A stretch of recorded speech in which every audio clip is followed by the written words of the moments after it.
promised, I'm making a video with my bread maker.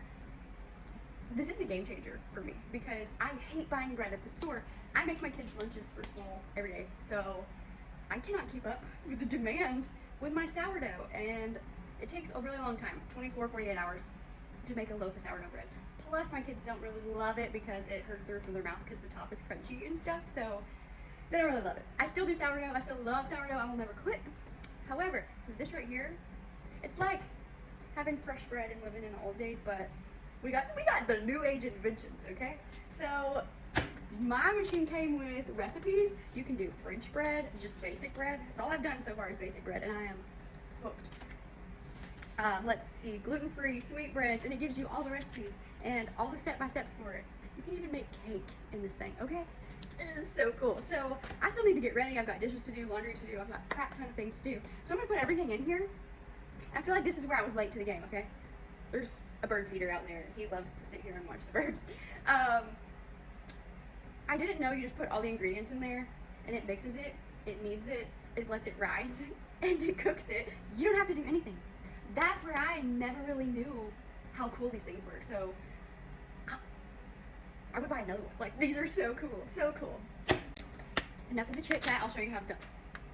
Basic bread, I always do. You can do 2 pound, 1.5 pound, or 1 pound, and you can also tell it I want it not so dark, medium, or dark on the top. So you always want to do your wet ingredients on the bottom and go all the way up for flour and then yeast on the very top. So that's what I'm gonna do.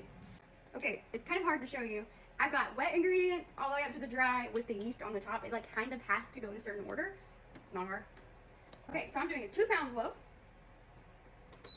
and I want it medium. Start. So in 3 hours and 45 minutes, I'm gonna have a loaf done, like done, ready to eat.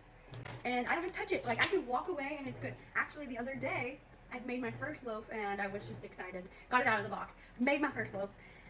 And I didn't realize that I had a basketball game to go to, so I was like, crap, what am I gonna do? It can't just sit in there, it's gonna burn. No, when it's done, it shuts down and has a keep warm setting.